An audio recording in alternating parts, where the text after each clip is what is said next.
On va continuer. Donc, ça y est, c'est bon, hein? C'est bon. C'est bon. Bon. Monsieur Louis Dagneau, Guillaume, c'est bon. Donc, on espère un retour en force de l'orthopédie, là. Hein? Tu es content, oui. Et sur un sujet qui est effectivement très prégnant en orthopédie. Une petite articulation, la rotule, des grosses conséquences.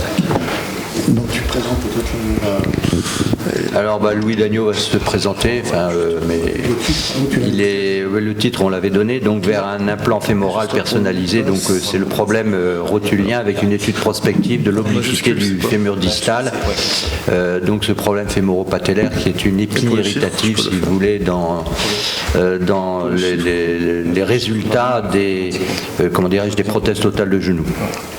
Actuellement, il y a environ 150 000 prothèses totales de hanches qui sont réalisées en France, un peu plus de 100 000 de prothèses de genoux et environ maintenant 50 000 prothèses d'épaule. Vous voyez, donc en matière d'implants orthopédiques, de dispositifs médicaux implantables, ça devient de plus en plus important.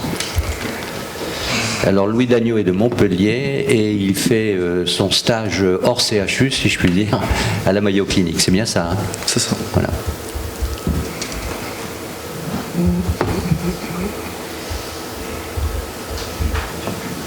Et pour copier-coller, comment on fait là? Pour copier-coller, comment on fait? Vas-y. Copier-coller.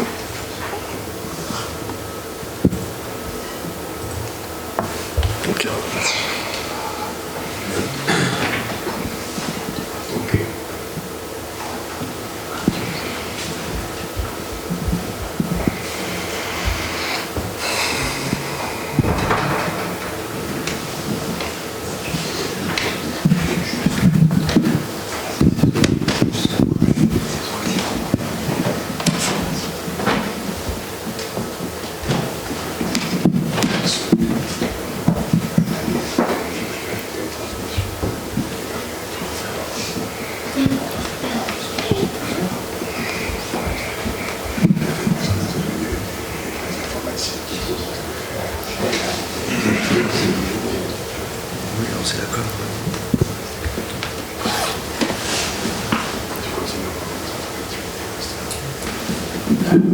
Appel entrant.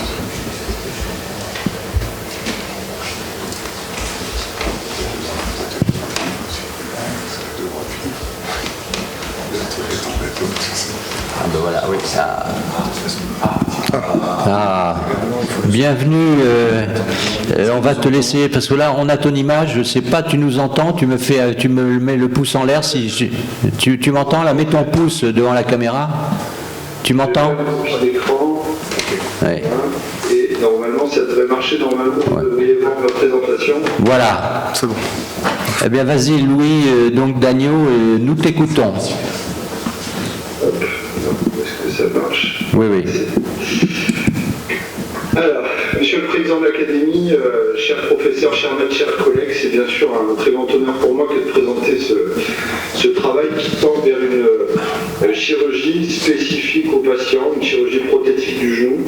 Et c'est l'occasion pour moi notamment de remercier l'ensemble de mes collaborateurs et des co-auteurs de ce travail, parce que c'est avant tout un travail collectif. Et ça me permet également de préciser que j'ai aucun conflit d'intérêt en rapport avec cette étude, vu qu'on va parler d'un plan prothétique. Alors, la prothèse totale de genou, ça marche très bien, mais ça laisse quand même 10 à 25% de patients insatisfaits, avec jusqu'à 45% de douleurs antérieures résiduelles au niveau du genou. C'est une des premières causes d'échec, en fait, si on exclut les causes septiques et les causes de fixation des implants à long terme. Pour mettre en place une prothèse, c'est très simple. On réalise une technique d'alignement mécanique, c'est-à-dire qu'on fait une coupe du fémur et du tibia à 90 degrés, donc perpendiculaire à l'axe mécanique. C'est une chirurgie qui est systématique, qui est facilement transmissible, mais qui ne respecte pas l'anatomie individuelle de chaque patient. Alors pourquoi continuer à chercher? Je vous l'ai dit, l'insatisfaction est plus élevée dans la chirurgie prothétique du genou que dans les autres chirurgies prothétiques en chirurgie orthopédique. Ça fait beaucoup de patients, plus de 100 000 prothèses totales de genoux par an en France.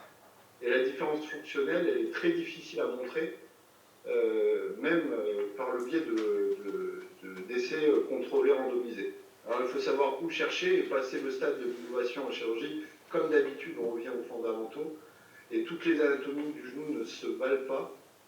La déformation, elle peut être soit fémorale, soit tibiale, soit les deux, avec un interligne qui est plus ou moins oblique.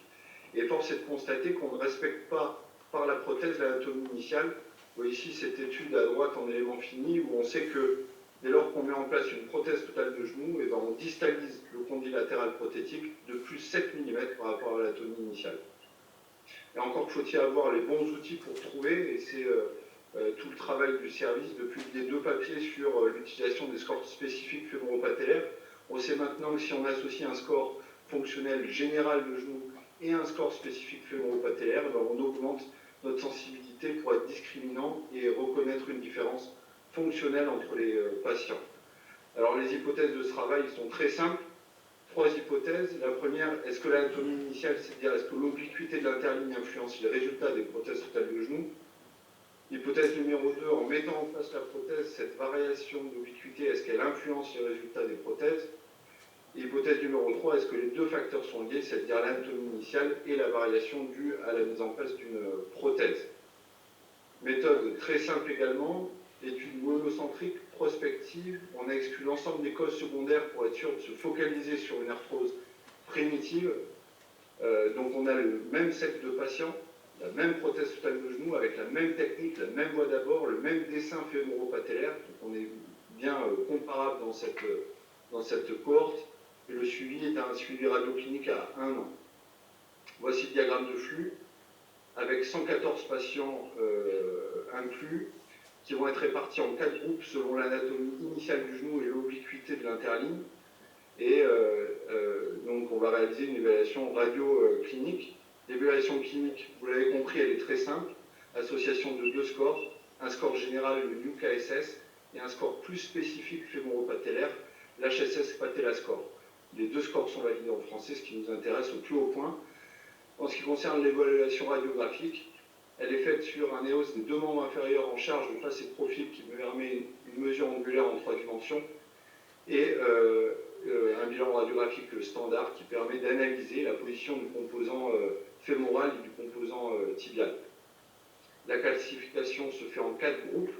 Selon le phénotype du genou, vous avez soit une déformation en varus, soit une déformation en valgus, avec interligne qui est soit oblique, soit il n'est pas. La définition de l'interligne oblique, c'est un angle fémoral mécanique qui est supérieur à 93 degrés. Vous voyez ici un exemple d'un patient qui présente donc un genou arthrosique à gauche avec une déformation importante en varus. Là, un interligne par contre qui est très oblique et cette obliquité n'est pas restituée en post-opératoire par la mise en place d'une prothèse totale de genou. Il y a donc une variation entre l'obliquité préopératoire et l'obliquité post-opératoire. Des données démographiques et préopératoires qui permettent d'assurer la comparabilité de l'ensemble des groupes, notamment en ce qui concerne les facteurs confondants. Je pense notamment à la hauteur patellaire et à la pente tibiale. Les résultats de l'hypothèse numéro 1, est-ce que le phénotype du genou influence les résultats des prothèses totales du genou? Eh bien c'est vrai, on arrive à identifier un sous-groupe de patients, donc en déformation en varus avec un interligne oblique qui présente des scores fémoro-patellaires significativement inférieurs. Il n'y a pas d'influence significative sur la valeur globale du score général, mais une influence significative si on regarde la partie fonction de ce score et sur la survenue des douleurs antérieures post-opératoires. Si on analyse les patients dans le groupe uniquement déformation en varus, eh ben on voit que si on présente un interligne oblique, eh ben le résultat est moins bon en ce qui concerne les résultats fémoro-patellaires. En ce qui concerne l'hypothèse numéro 2, est-ce que la variation due à la prothèse est péjorative? Eh bien, on voit que si on induit une variation de cette interligne qui est d'au moins 3 degrés, eh bien, on a des scores qui sont significativement moins bons et cette corrélation est significative dans la régression linéaire entre cette variation et les scores fémoro-patellaires. Avec, vous voyez ici, une dispersion qui est beaucoup plus importante pour le score dès lors que on va vers des variations qui sont plus importantes de cette obliquité. En ce qui concerne les résultats pour l'hypothèse numéro 3, est-ce que les 2 facteurs sont liés? Eh bien c'est vrai, c'est dû à la technique d'alignement mécanique, c'est-à-dire que plus vous présentez un interligne qui est oblique en préopérateur, plus vous allez le modifier par la chirurgie prothétique, et cette corrélation est significative en ce qui concerne la régression linéaire.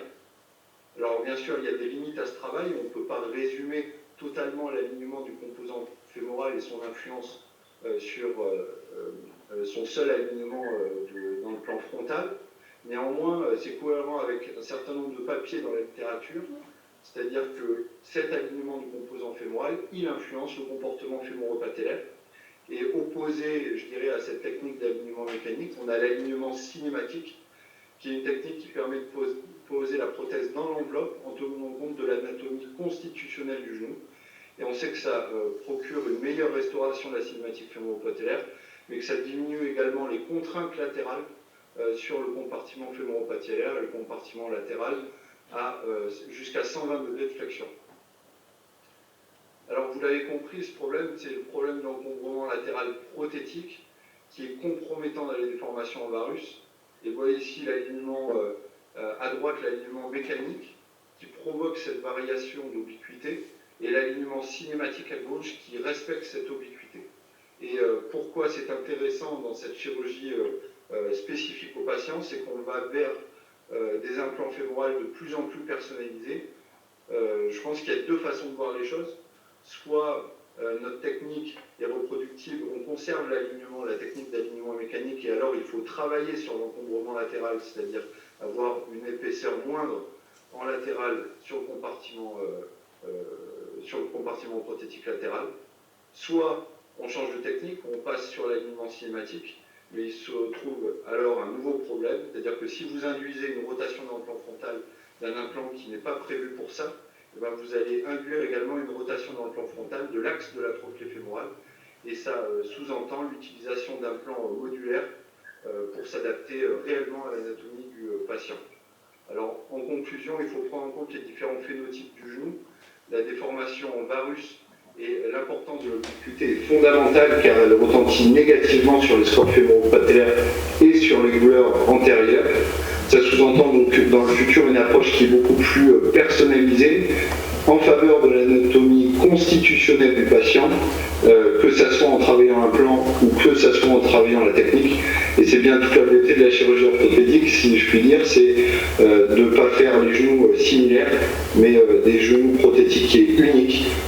Je vous remercie de votre attention. Bravo. Merci. Merci Louis. Est-ce que je me tourne vers Nicolas? Il a le retour là, il entend. Tu me mets le pouce en l'air si tu entends. Vous nous entendez? Oui, c'est bon. Bon, c'est parfait. Ben, merci aussi, enfin c'est assez anecdotique, mais j'ai vu que dans cette présentation, il y avait 3 références de OTSR, et on a le rédacteur en chef là d'OTSR, le professeur Philippe Beaufils, qui fait partie de l'Académie nationale de chirurgie, et qui, comme moi, je pense, a dû être très content eu égard à la qualité de ce travail, de voir que c'était publié dans des revues françaises internationales. Merci. Y a-t-il des questions pour Louis Dagneau? Oui, Philippe. Philippe Beaufils. Oui, bonjour, Philippe Beaufils. Bravo pour cette très belle communication. En fait, j'ai pas trop de questions parce que je pense qu'on pourrait y passer 3 heures. C'est vraiment un domaine en construction que celui que vous abordez ici, qui est celui de faut-il reproduire l'anatomie normale d'un genou qui est anormal? Ça, c'est une première question. Est-ce que le genou arthrosique se comporte comme un genou normal? Première question. La deuxième question, c'est qu'on sait très bien, on voit très bien qu'il y a plusieurs orientations, et j'aurais quand même une question à vous poser. Le dogme, c'était on met la prothèse mécaniquement perpendiculaire à l'axe global, avec un axe global à 0 degré. Ça, c'est M. Install qui avait réussi à faire passer ce message à tout le monde, qui l'appliquait avec constance. Et puis est venue ensuite l'idée d'un interligne oblique que vous reprenez, mais avec un angle à 0 degré, ce qui ne correspond pas au morphotype de la majorité de nos congénères. Et puis vient maintenant cette notion de positionnement cinématique ou kinématique, je ne sais pas comment il faut dire, où on cherche à se mettre dans l'enveloppe et à reproduire la morphologie du genou avant l'arthrose. Est-ce bien cela ? C'est ça. Alors, je vais essayer de répondre. Alors, ma question est la suivante. Dans votre étude, vous n'avez pas parlé de l'HK post-opératoire, ou alors je suis passé à côté. Est-ce que vous cherchez à reproduire un HK à 0, ou est-ce que vous cherchez à reproduire l'HK, on va dire, du genou normal pré-arthrosique? Autrement dit, est-ce que vous êtes plutôt dans une optique anatomique ou kinématique? Alors c'est une très bonne question, Monsieur Boissier, je suis honoré de votre question. Je vais essayer d'y répondre, parce que j'ai entendu un mot sur deux probablement. J'espère que vous m'entendez. En ce qui concerne la technique du service, on a utilisé pour toutes les prothèses un alignement qui est mécanique. C'est-à-dire que l'objectif était bien de restituer l'alignement du membre inférieur proche, on va dire, de la neutralité. Alors on sait qu'on y arrive, je ne vais pas présenter les résultats de l'HK post-opératoire, mais on y arrive à plus ou moins 3 degrés. Donc c'est bien ça, c'est qu'on a respecté les techniques d'alignement mécanique et on a essayé d'identifier un sous-groupe de patients, c'est ça le but de l'étude, qui se sent un petit peu plus lourd mais de manière négative.